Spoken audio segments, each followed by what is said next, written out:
been prefaced by snow and tornado. I know that a person who left my office this week was looking at her cell phone, having to drive to Newark. We heard the sirens and we said, should you stay or go? And so she said, it's southwest where it's going.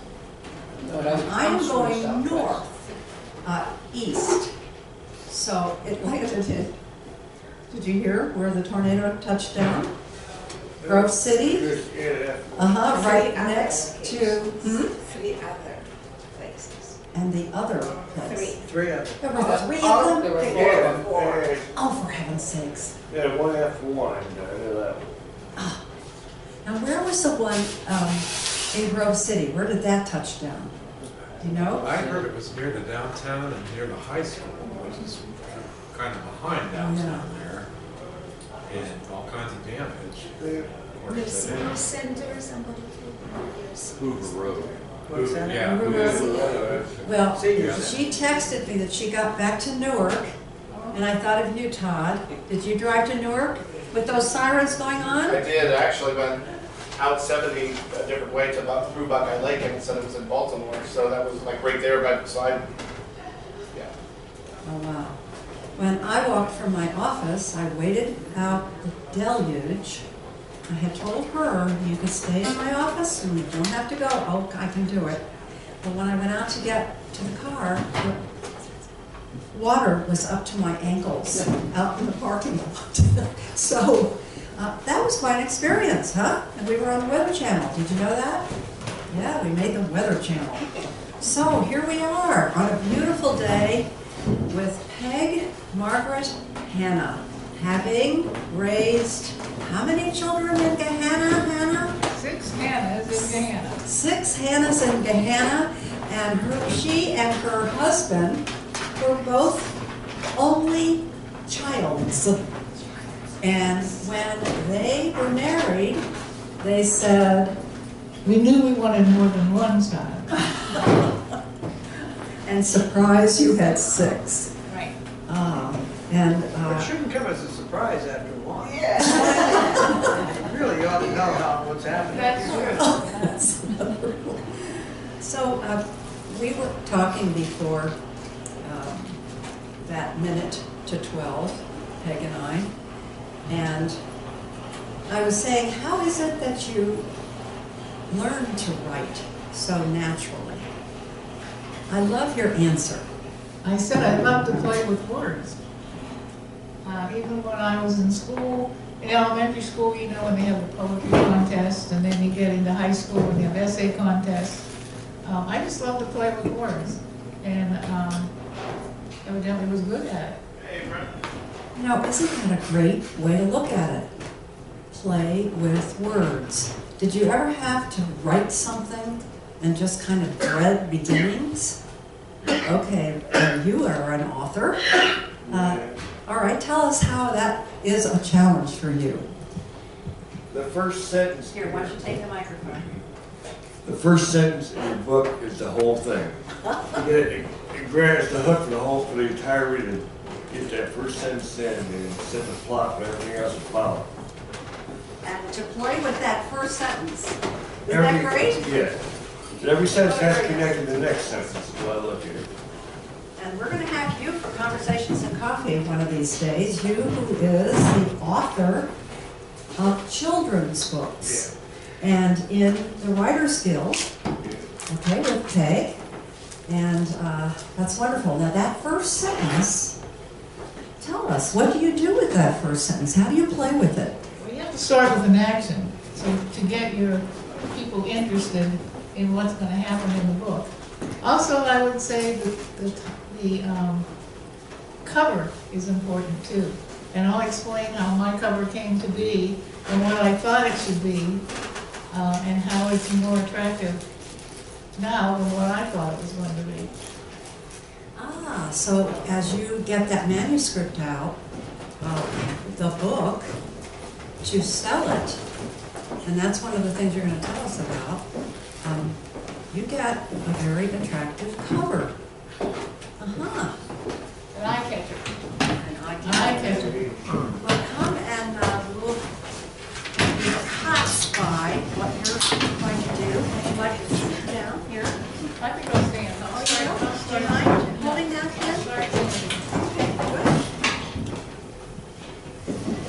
Well, this is my new book. It's called Peanut Butter on the Wall and Marshmallows in the Microwave. And I'll tell you how that came about later.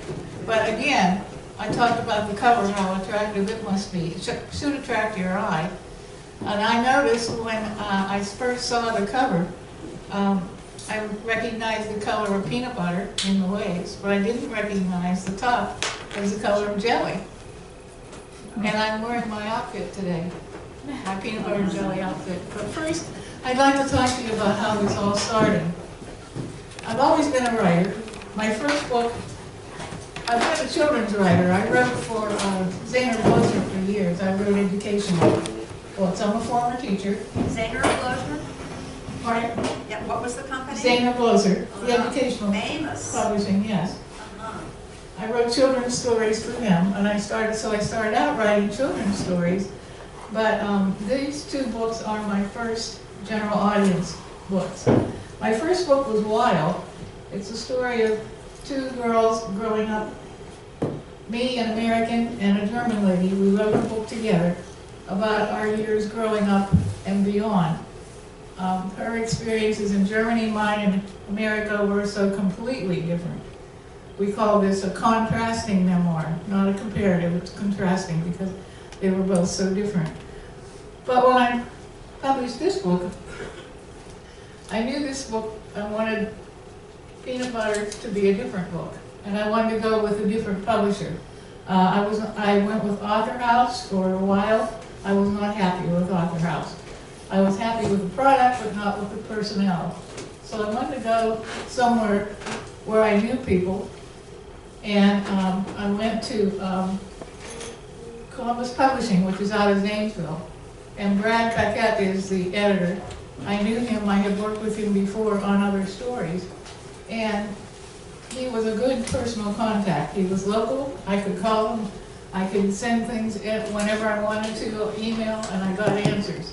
With Author House, I had to wait for answers.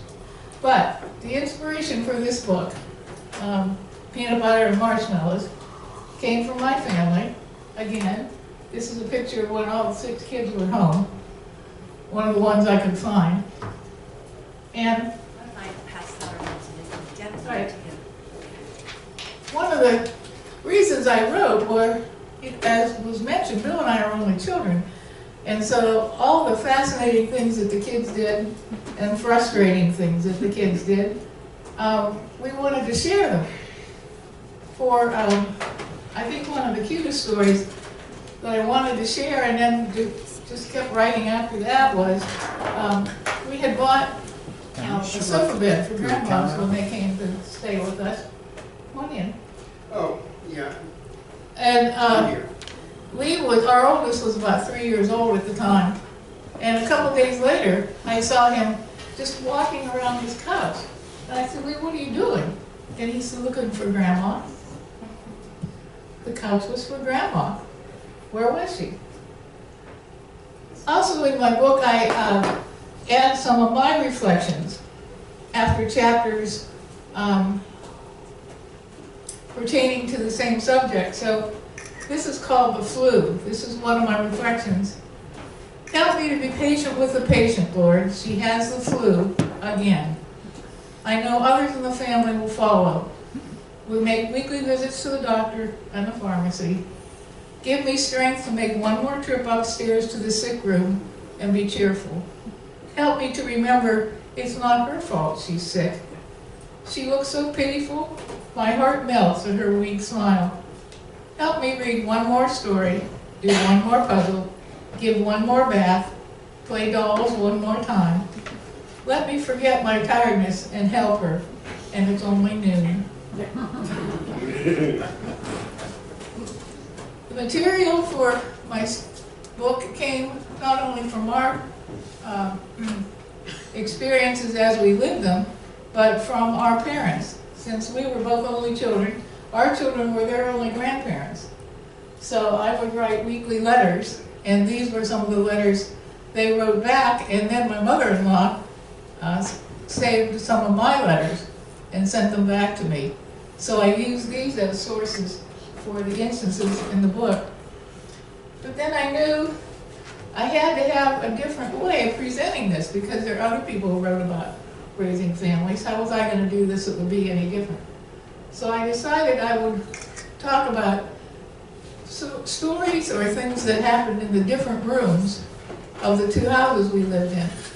We live in Gahanna. Oh, I had to mention that the subtitle for my book is Raising 6 Hannas in Gahanna. That just begged to be written, those words. But wasn't a really attractive title. So I had to work through that. The introduction then I put in the book so that you would know it was going to be different than others. How did you manage a household of 8? How did you cope with 6 personalities? How did you travel with so many children? My husband Bill and I looked at each other on many occasions and prayed for guidance as we, 2 only children, raised 6 Hannas in Gahanna. We coped the best we could. Prayer, love, humor, anger, fear, and friends helped us become a strong family. I write about our experiences in A Slice of Americana, starting in 1969. Everyday happenings occurred in our household of teens and curfews, tots and timed outs, calm and chaos. Some are humorous, like looking for grandma in the sofa bed. Some are sad. One of our boys, when he was in middle school, had to draw a skeleton for science or health class. He drew it and put it at the top of the stairs to take it downstairs and put it in his backpack. So he was about 12 or 13. So his 9-year-old brother came along and picked it up and looked at it, and about an hour later I heard, "Mom, get up here!" So I go upstairs, and here's Greg holding the skeleton, and Jay with his head, hanging his head down. I said, "What happened?" And Jay said, "He needed clothes." So I felt sorry for both of them. So I just told Jay that then he had to go back and sit with Greg while he made another skeleton without clothes. So I put the stories in the rooms, and I had the first part of the book then as part 1, the Hollow Drive house, and in part 2 is our North Hill courthouse where we live now. So after I wrote what I thought was a good first draft, I sent it out to 5 readers to hear their comments. One was a retired librarian, one a teacher of gifted students, a person with an entirely different background, a religious educator, and a business teacher. Now, the one that came from an entirely different background than me caught something in one of his comments. I said for our oldest wedding, I wore a magenta dress. His comment in the side of the paper was, "Why did you wear a magnetic dress?" I knew I had to change that. That's what I was looking for. These are the kind of comments I look for in my first 5 readers. So after their comments came back in their manuscripts, then I went through and combined their comments with what I'd already written. Changed some and left some the same. Then I decided I needed to go with, I had to decide on a publisher. So I decided to go with Columbus Publishing, which is out of Zanesville. And they had different packages you could buy. This is all self-publishing. So they had different packages you could buy. Now this is called, it's got 2 names. It could be partner publishing or hybrid publishing. I chose to say partner publishing because they were really partners in putting my book together. Took what I wanted and put it in the book. So they had a different package that I could buy, which I did. that was a complete self-publishing package, and you can take a look at this afterwards if you want to see what was included. Is there anyone in here who is a writer? 2 writers, okay? I'm here 3, taking 4. notes for my husband who's well on his way to this, so I have some questions at whatever Okay, point we can good. ask So questions. just integrate your comments as Peg is presenting this, because the underlying part of this is how to get this manuscript to print. So, all right. Did you seek publishers who would pay for it all? Such as, Simon Schuster. no, I did not. It's very hard. First you have to have an Everybody hear agent. that question? Did you seek a publisher who would pay for it all? First you'd have to have an agent for that.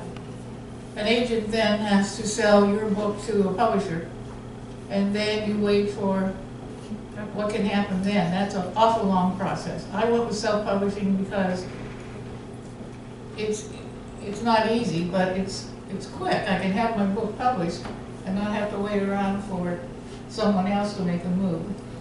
And then you sell to a populist art audience. Right. I mean, for Gahanna, this could be great. I mean, they would love it. Is that right? And they did. My book Yeah. launch was at the Gahanna Senior Center with people who raised their kids in Gahanna at the same time I did. And it went really well. But now I'm approaching people by saying, if you come from a large family, have you raised a large family? Do you know a large family? Do you want to know about a large family? This book is for you. So I went with Columbus Publishing, and he publishes a little book called Self-Publishing Handbook, and in which he explains everything about the process of publishing. And his 5 steps are developmental publishing, and this is like a professional edit for the book, a copy edit, the interior design, the proofreading, and the cover design. This is all included in one of the packages that he offers. So developmental editing is, does your story flow? Does it develop interestingly? So he sent me for this developmental editing, and it gives a third-party feedback. And I had a chapter-by-chapter analysis with his comments, and one of them was, I'd like to read to you what I wrote afterward. I wrote about not only in the rooms of the house, but outside, things that happened in the yard too, raising kids, that happens. We had a problem with high schoolers who were crossing a field above our back hill and coming down through the yard. So I just mentioned that that was a problem that we had. And he said, some opportunities to build out real scenes, for instance, when all the high schoolers are caught on a fence running through the dark. What did it look like? What were they yelling? He helped me through a lot of these in building scenes. So this is what I rewrote. Half the backyard was terraced up to an open field. Some days it became a shortcut for teens walking home from a nearby high school to reach Heil Drive. They would cut across the field and run down our hill, run across our yard, and run across our yard. This is not your yard, I'd yell in my school teacher voice. You're scaring our kids playing here and ruining our garden. My scolding was not effective. They laughed and continued on their route. To stop the intruders, we put up a 6-foot fence at the bottom of the hill. One Friday night after a home football game, we heard boys' voices at the top of our hill. Bill and I watched from our bedroom window as 3 teens ran down towards the newly erected chicken wire fence gleaming in the moonlight. The first guy saw it and screamed, "Clear the fence!" And he jumped and cleared it. The second knocked over the fence, ripped out the fence post as he cleared it. "Man, I ripped my jacket," he yelled as he tumbled into the yard. The third guy jumped, caught himself on the wire, and collapsed on the ground.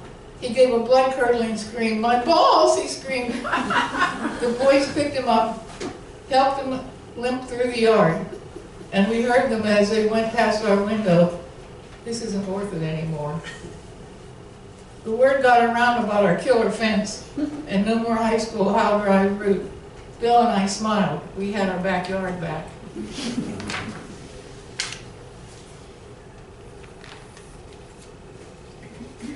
What'd your kids think of that?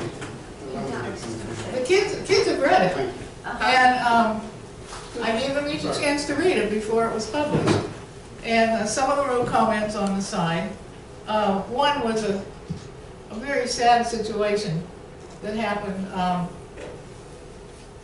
I don't have the exact chapter here, but it was about, it was Mother's Day, and we were all sitting at the dining room table, and Bill asked each of the kids to say something about their mother.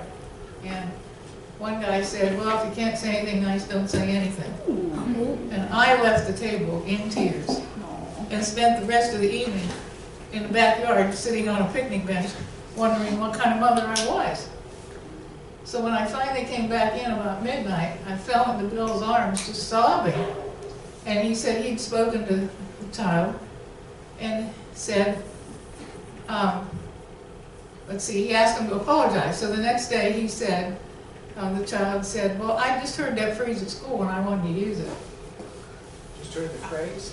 That phrase at school and I wanted to use it. Not realizing how much damage he had done. Well, when he read one of the drafts, he wrote down the side, in the side of the page, he wrote, "Sorry, Mom." So, fascinating things, frustrating things happen when you raise a large family. And these are the things I shared. So then we go to formatting, where how are you going to set up your book? What's it going to look like internally? Are you going to have pictures? Are you going to have just words? I wanted mine set up a little differently. I wanted each of the chapters to start with a phrase or a quote that the kids had used, or that we had used. For example, for one of our dining room stories, our neighbors across the street were sure that our house was going to fall down if we didn't have Sunday dinner in the dining room at 6:30. So I put that as a start for the dining room story. But this is how the title came to be. My little leader at the top says, "I wonder what would happen if Lee the quiet one and Greg the daring one were a good tag team." Lee would say, "I wonder if," and Greg would take the challenge. One lunchtime, the boys were about 7 and 9, I think, were sitting at the kitchen table, and Lee said, "I wonder how far peanut butter would fly off a spoon." Before I could intervene, Greg, sitting across from him, loaded his spoon, held it high, and flung the peanut butter off the spoon. The lump shot across the table, past Lee's ear, stuck to the wall behind him, leaving a circle of brown oil spreading on the wallpaper. I was so angry to see my wallpaper damage, and to hear them laughing at what I thought was a disaster was even more maddening. "Look at this," I yelled. "What did you think would happen?" They weren't thinking. The boys slid off their chairs. "Don't touch it," I said, as I prepared to stand spread eagle in front of the mast and protect it from further damage. They jumped back into their seats when I shouted, "Look what you've done." The peanut butter stain remained for years, reminding us what boys can do. It still irks me to think about that oily stain dotting the wall that they thought was funny. I mentioned that I wrote some reflections and poems after each of the chapters, and this is my one for the kitchen. It's called "It's Your Turn." Why do they fight about everything? Chores are clearly spelled out, but someone insists he or she took the kitchen duty for someone else. It's your turn. Why do simple chores become complicated? It's not the chores, is it? It's children needing to argue about something, anything. Why? To learn to argue by practicing? Is that why it continues? I want to pick them up and put them where the job needs done, but it's not my turn. us more about what happens to you as you write.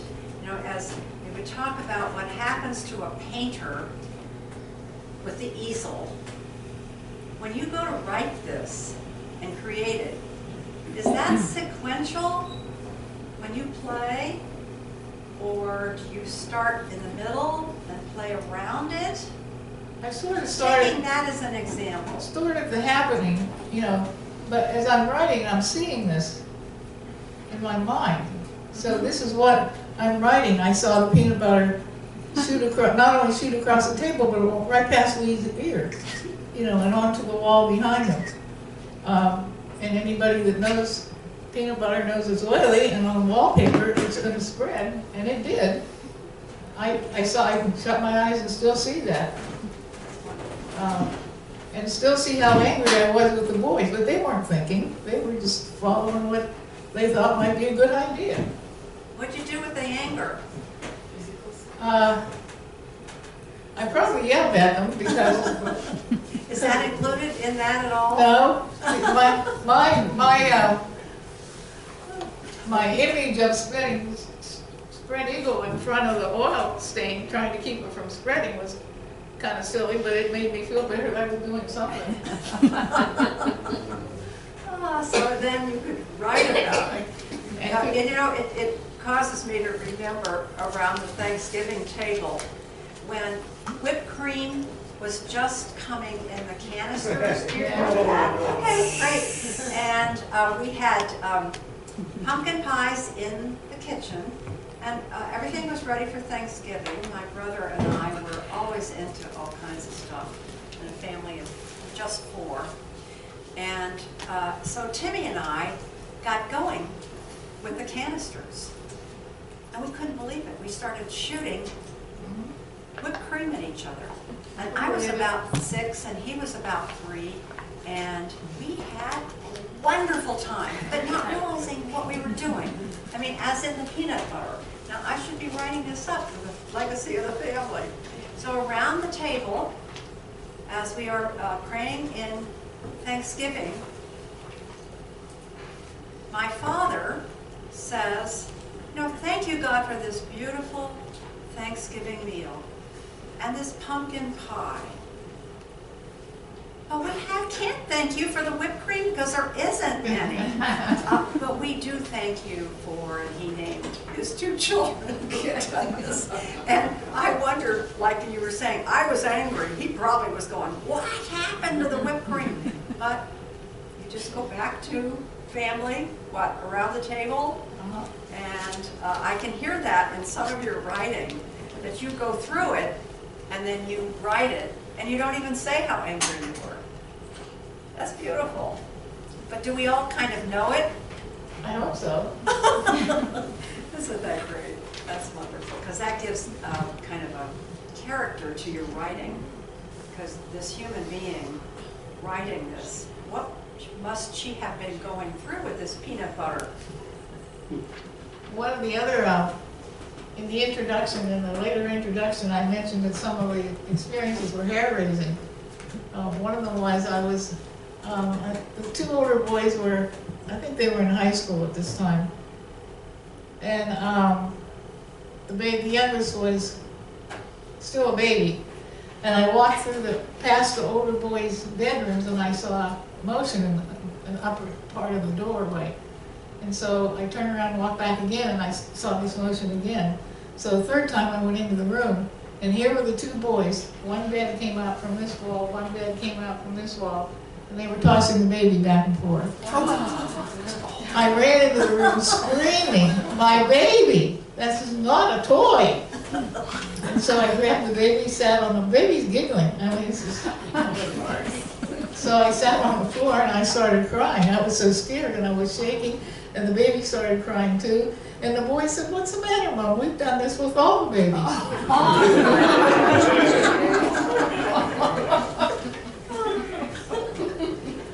Life in a big family. A couple of comments. First of all, we were You want across. to use the microphone here? Oh, okay. We lived across Hamilton Road, Clark State, from where you were for a while. when we had 2 kids. And then my wife was pregnant, and we found out in our 9-month that she was having twins. And that was a whole story. But one comment that I think would be something that probably some of your readers might be thinking was one that came to us when we told people about it, and we were raising the now 4 children. And they said, "Oh, I could never do that." And we looked at them and said, "Yeah, what would you do?" Yeah. You couldn't do it. Of course you could do it. You just have to work through it. Yeah. One little story about the couch reminded me of my nephew. A little story. My brother and his wife asked David to keep an eye out on Brooke while they had to go somewhere. And they came back and they found him in the room with the baby, like this. Oh. He kept an eye on her. Oh. Literally. Now, are you writing about this? No. Yeah, Oh, Yeah. you do write, though. Yeah, but my book is a novel, and I was just wanting to find out with others who are writing how you can get so caught up with your scene or your words. In your case, it's not a novel. I mean, but I can be for hours writing, and I'm in a new world.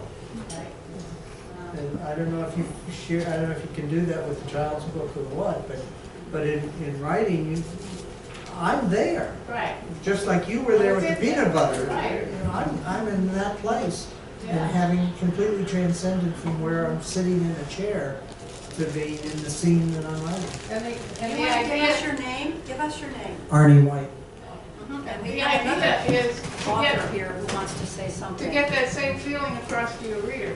To Yeah, put that's- the reader there. Yeah, that's the truth. Which I hope I've done in the peanut butter story and the flying baby and my Hamilton Road story. We live on Howard Drive, it comes up to Hamilton Road. I was up in the upstairs bedroom, I had the baby, I was sitting down to nurse the baby, and I looked out the window and there were 2 little red coats stopping traffic on Hamilton Road. Red coats. 2 little red coats, I knew who those Belonged to little you. red coats belonged to. Uh, I think it was a 1-year-old Kristen and 3-year-old Stephen. Wow. I threw the baby into the crib. You too threw the I did. I think we're gonna call John. I mentioned several things that happened in there. I wonder if I didn't get called for it. I threw the baby in the crib, ran outside, and there were 4 houses before you get to Hamilton Road, and the first 3 had fences across the back. I ran into the yard and couldn't get past the fence, so I ran into the next yard and couldn't get past the fence. Finally got out on the Hamilton Road. By that time, a police officer had taken control of the situation and traffic was flowing again on Hamilton Road. So I grabbed the 2 little babies. He was talking to them and I said, I'm mom, that's all I could say. So I sat down, I thought I was gonna have a heart attack, and I said, you'll just have to give me some time here. I said, So I introduced myself and thanked him and brought the little kids and we started back home, and then it dawned on me. I'd left the baby in the crib in an unlocked house. Oh. So I thought for sure we didn't get home in that time. Yeah, You know where Fiore is? yes. Okay. First house off. All right, then you know how. Clarkston Yeah. Road. Yeah. Yes. Yes, whenever he was being descriptive right there, whenever he spoke in terms of how to actually feel like he was there, sounds sort of like the writer that I know of named Robert E. Howard. He made things so vivid, it's almost as if you were actually. That's a good word, vivid. Yeah, you're right there. Yeah. And you were going to say something? Yes, sir. Yeah, the book that I just finished writing, I wrote it as an 8-year-old through the eyes of an 8-year-old boy, what you would see at a baseball game and things and good fishing, to let him communicate with his parents, with his grandfather. Good. I show the trust that they have, and I'm getting to the misfits and everything that an 8-year-old would do. Well, I read for a 6-year-old to read, so you can look up to an 8-year-old, so you Right. see what is there. Right, that's right. For kids, you always write up. Yes. I have a question. You mentioned that you sent your manuscript to 5 readers. My question, because my husband is writing and I love to hear about it each time, as he's writing, as he goes along. What is the thought behind that? Why 5 readers? How did you get advised about that? I just wanted 5 different opinions. You just decided that? That isn't anything you got instructed to do? You No. wanted 5? No. I did that with my first book also. So you wanted 5 different opinions on how interesting it was, on your word choices, on what? Did you want opinion? Well, all of Okay, the above. okay. I wanted their comments. Sure. Was it a book they would read? Did it interest them? Did it flow? I'm trying to think how my very practical husband thinks, and I can see him saying, you know what? Like it or don't like it, this is my story. Yeah. I But mean, you want with all respect comments. to what you did, and I think that's really interesting. I'm just trying to take home some information to him. It's like the comments when the guy thought that I wore a magnetic dress. Yeah, sure, I yeah. didn't realize a man wouldn't know what. Yeah. See, those are the kind of conversations that we have throughout a month. He'll read something to me, and I'm like a word freak. I love words, and just find it absolutely fascinating, and I'll suggest different words or ask for clarification or, Yeah. something. So these are people Thank I you. That's trusted. interesting, right. I knew all these were good readers. Sure. Avid readers, except for the one guy. But I wanted a guy's opinion too. Men are going to read this book too, I hope. So what did you change it to when he said if he didn't like the word magenta? Or I he was think I confused? said I wrote a deep purple or a deep rose, a deep rose. Okay. How do you pick up your reviewers? Pardon? How do you pick up 5 reviewers? These are people I trusted that I knew were avid readers. Your friends? Some of them were friends, yes. So now we get to proofreading. After we've had formatting, how we're going to set it up, then proofreading is, one thing that another person caught. I belong to a Higher Writers Guild that we meet here, and I was a former facilitator, but one of the girls, one of the women, excuse me, in the class picked up on the fact that in the beginning of my book I say we moved to Columbus, and then I talk about living in Reynoldsburg until we came to Gahanna. But I didn't mention that because the story has Gahanna in the title and it's about Gahanna, I didn't mention on the way to becoming the Hannas of Gahanna. I had to put in that we lived in Reynoldsburg because at the very beginning, we did live in Reynoldsburg, but we eventually moved to Gahanna. And since I've got Gahanna in the title, I needed to put that in.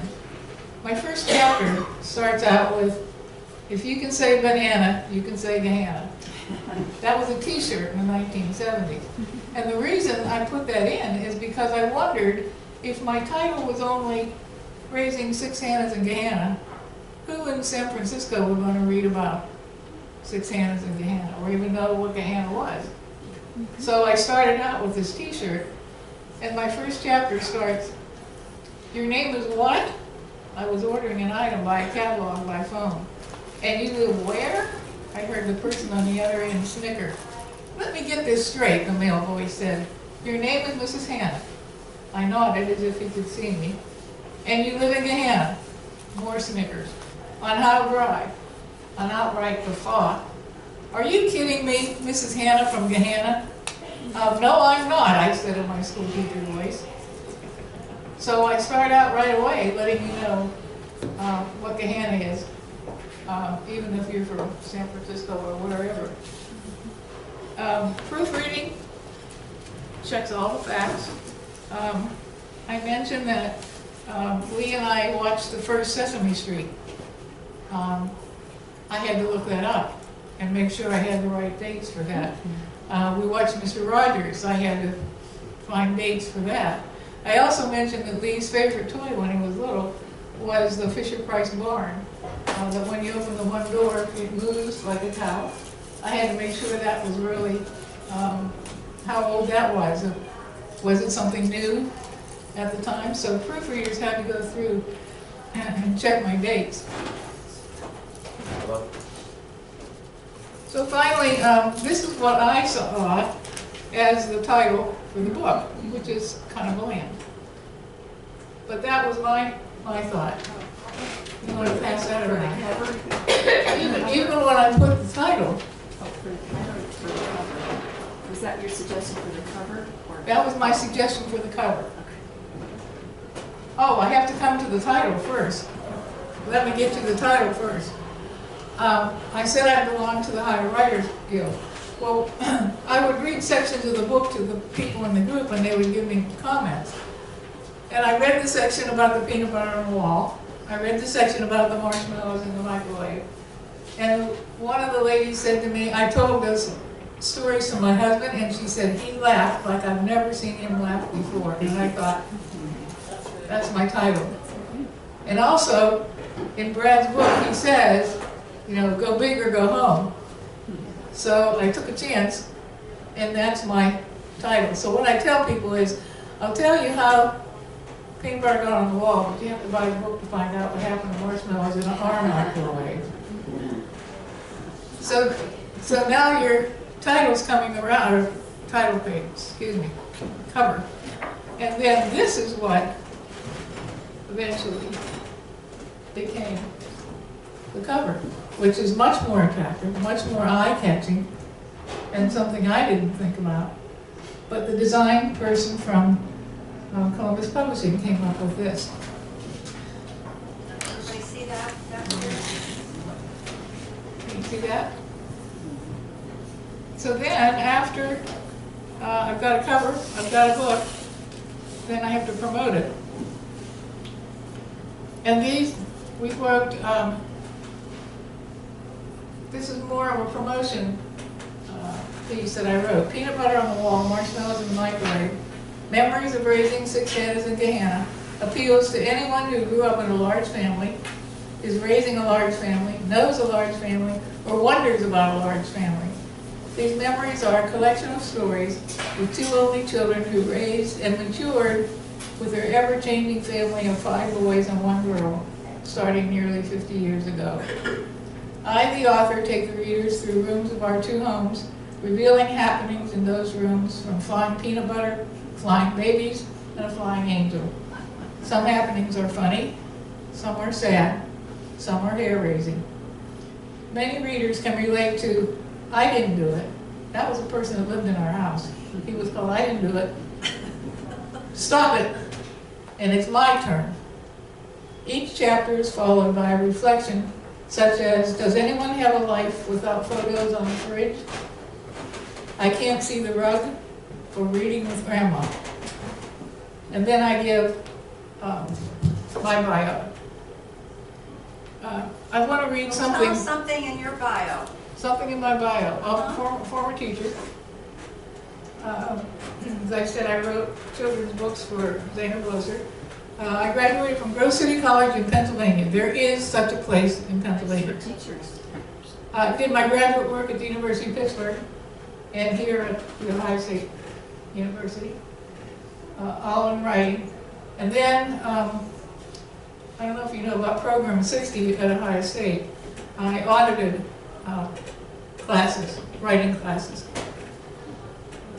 I'm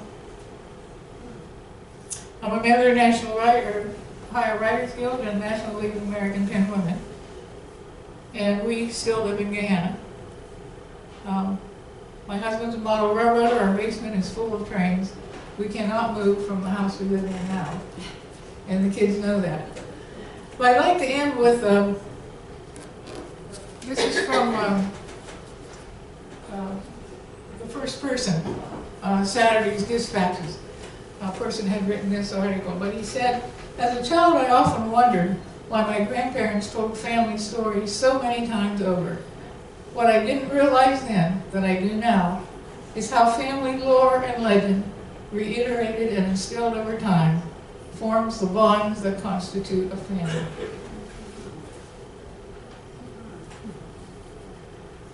So that's my story about family, how I put it together. I probably left some things out, but I hope I give you a general idea of how a book can be put together from print to published. So, do you have any questions? I think it's great that you're really honest with some of the things that happen, because it would be really easy to not admit to some of the things that happen. I think that's what would make it more readable, and people can relate to it more that way, because we've all had little incidents that we don't really want to let anybody know about. Right. But that's what makes us all human. But sometimes the ones you don't want people to know about, the kids will tell. Yeah. You might as well have your version. Right, right. Can you give us a general idea of what this package, this self-publishing package costs, like a range even? This package was, I do have my notes here somewhere. I'm sure you can check that one more. The chapter by chapter analysis started out at $1,000, and it was worth it. It was worth it. There were, after I decided to go with him, there were 2 payments of $800 to finish up all of this and set up the book as it is. So around, let's say, $3,000 to $5,000 Right. in your book is. Right. And then how many units do you get for that? Or is it published by demand, or? It's published by demand. When I run out, or see I'm running out, I order more books. So that investment is matched and better that you make. Hopefully. You get and you trusted that from your experience in the past. Right. So Right. that gives you. And this is also, it's put on Amazon, BarnesandNoble.com, iTunes, and Kobo. You did that, or they He did does that. He They does did that. That's all part of the publishing package. And this is, you can take a look at this if you want to. This is the package that I bought, and it includes all the. This would include lab assistant, which was great, copy editing, interior design, proofreading, standard cover, distribution, ISBN numbers, and LOC number, as well as promotion on Amazon. Oh, getting an ISBN number is huge, big deal. Right, right. Library of Congress number, all of this is done as part of that. So when you get your critiques of your chapter by chapter, are those suggestions, or are those like, change this and then we'll continue to? No, suggestions. There are suggestions, okay. Because I have to ask that for my husband, because I can see my husband never changing the word of magenta for Well, anybody. for example, in chapter 1, I said we went to Reynoldsburg first before we came to Gahanna, and we moved into a new condo that was just being built. And so he said, missed opportunities to build a scene. For example, on page 9, describe the condo. What did it look like? Was it in the suburbs? Well, I went back to thinking it had the Harvest Gold appliances from the 70s. Yeah. So that's what I did. I went into deeper description of the place, the scene. And most of his comments were, you know, you missed a scene. I mean, you could have embellished the scene a lot more, which was not a direct command, but it was something I wanted to know. Sure. And then I met with him after I did this and read my changes. Yes? You know, the stories and stuff, like, you know, he was writing about, say, in there 20, 30 years, some people might not even know what certain things was. Just like if you wrote, I had a butter churner. Most people, you know, young people wouldn't know what about, you know, I was making butter in the kitchen with a butter churner, you know. I remember today, what is that? Right. You know? And one of my dining room stories. Google it. Google it. Yeah, Google it. Yeah. You know, but the writing, you know, certain things in the wording will come outdated, you know. you know, I was reading a couple things and what is that phrase meant? We had to look it up, and basically that phrase was another meaning that we made a new meaning of, you know. Right. You know, it's quite interesting how the, Those are things the editors catch. And so, you know, improve on. One of my dining room stories, how much time do we have? One of my dining room stories, two of our boys didn't have enough money to have formal dinners before proms. Or one of the boys wanted one of his frat brothers to have a good evening when he proposed to his girl, so they set up a formal dinner in our dining room. But the second guy that set up a formal dinner, this was before prom, had a beautiful table setting with mirrors down the center of the table, plastic flowers, and candles. And about halfway through dinner, I heard, "Mom!" So I went inside into the dining room, and the table's on fire. The candles had dripped onto the plastic flowers, and there was a flame of fire down the table. And to your point, I was looking for my candle snuffer, and then I put in quotes, "These kids don't even know what I was talking about." But, so we just threw baking soda on it. That was smart. Ended up with a snowy table. Yeah, but you put out the fire. I want to ask you, what kind of marketing does your publisher do? Publisher doesn't do any marketing, it's all mine. Uh-huh.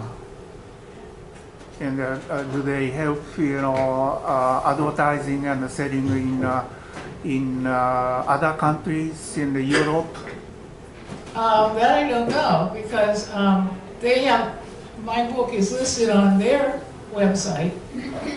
As far as translating into other countries, I don't know about that. Yes? From the time you put pen to paper until you got the first copy of the book in your hand, how much time did it last? About 5 years, because I took a year off, and I explained in the epilogue. After 2 or 3 years of writing the book, we lost a granddaughter. And it took me a year, I took a year hiatus. I just could not write about family when a family member had so recently left. So maybe 5 years total. Yes, sir. Does a book, because English in our parts of the world means certain things, because a lot of times I'm reading my manual on my Bentley, and you know, it says open the bonnet. You know, the bonnet over here is a hood. Right. And the weird thing is, what we call a flashlight, they call a fire stick. You know, I was reading the manual on the so-and-so, check your battery with the fire stick. You know, it was a no-no if you're over here saying, let's put the mash down, you're having an explosion. Over there, they know what a fire stick is.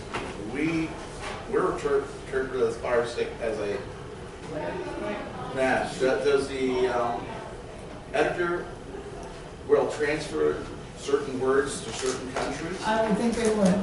They would catch that, certainly. Yeah, you know, like the boot is the trunk.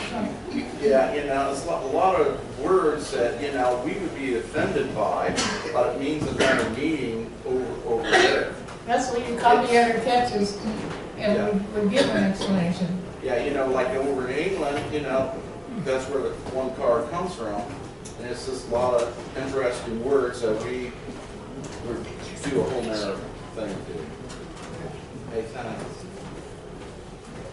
Any other questions or anyone you want to share? Yes. Yeah, I want to share my experience. I have published several books.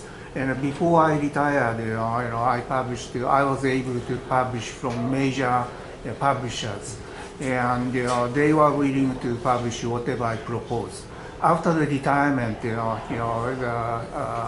situation changed, and then I could not find any big publisher willing to publish my books. But then, as I looked around, I found Create Space, which is subsidiary of Amazon, who is willing to publish almost anything. And if I do everything, including design, writing, and etc. They charge nothing to me. I have no payments to them whatsoever. But of course, they provide some service of various kinds if the author wishes. And one thing which is very intriguing is I can publish even one book through the company. So if someone wants to publish a book, it might be a way to go. But I learned how to publish from Columbus Publishing also. So thank you very much for that. Yeah, that's great. You two keep communicating here about, because Joe has published quite a bit. Yeah. Yeah, that's exciting. Is your first book translated into German? Pardon? Your first book has to be translated into German. No, we have not. We have not found a German Maybe translator. we translate for the Germans. We have not found a German translator. Ah, very good. Yeah. And how many in here would love to have had a family story published? Everybody. Yes, I would encourage you to write it because one of the things we found was the three older boys learned a lot about their younger siblings because most of them were out of the house when the younger ones were little. And the younger ones said they learned about their older brothers, again, who were out of the house by the time the three little ones came along. So it was eye-opening for everybody. That's, I was just thinking, Easter Sunday, after the family got together, my husband and I went and sat in front of 51 West 2nd Avenue, where my father, with 8 siblings, was raised. And my godmother just died a couple of weeks ago, Ellen O'Shaughnessy too. Oh. And as I looked at that house, I can remember as a child being in it. I could see every bedroom. And I thought, I'm going to get the family together and ask the people who live there if we can go in there and remember. You may not want to do that, though. You may not want to do that, though. Oh, But Keep going back to places, they're way smaller Well, than when you Oh, were yes, little. yes, right. So it But- looks so different, and it may change your. But just to be in touch with my godmother who would tell me stories and stories and stories, I thought, let's do it. Let's remember the 9 children, her being the last one to have been among us. But who's going to take time to write the story? Going back to seeing an old house, I lived in a house in Racine, Wisconsin for about 4 years, from when I was 6 to 9, whatever. And at that time, they were all gravel roads, and you could see Lake Michigan from the living room. And I went back probably about, oh gosh, probably 25, 30 years later. My dad told me how to get there, because I had no clue. Well, now everything's paved and it's completely built up. And I'm standing in front of the house. The house had been a flat roof and windows all the way around it. And now they've got a second story on it. So I'm taking pictures of it to show my brothers and sisters. And this guy comes out and he says, "Excuse me, lady, but that's my house. Why you take a picture?" Which I never got. And I said, "Oh, I'm sorry, I used to live here." He said, "Oh, he's one of the BB girls." It was the people who bought the house from my parents. That's great. And they invited me in. Oh. And there was one thing my mother had done. This was back in the days when you had metal sliding doors on closets. And my mother had written a poem on one of the doors. Oh. And it was still there. That is great. Well, all the more.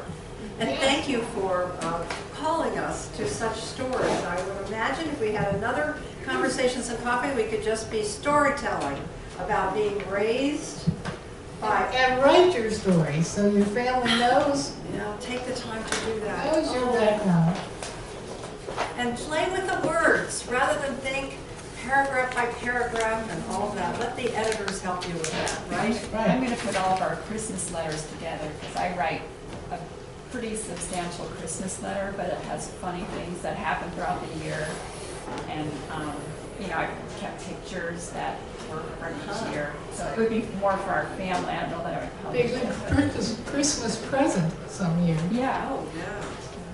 With your artistic way of doing things, that would be a masterpiece, huh? Well, Peg, Margaret Hanna wasn't that wonderful.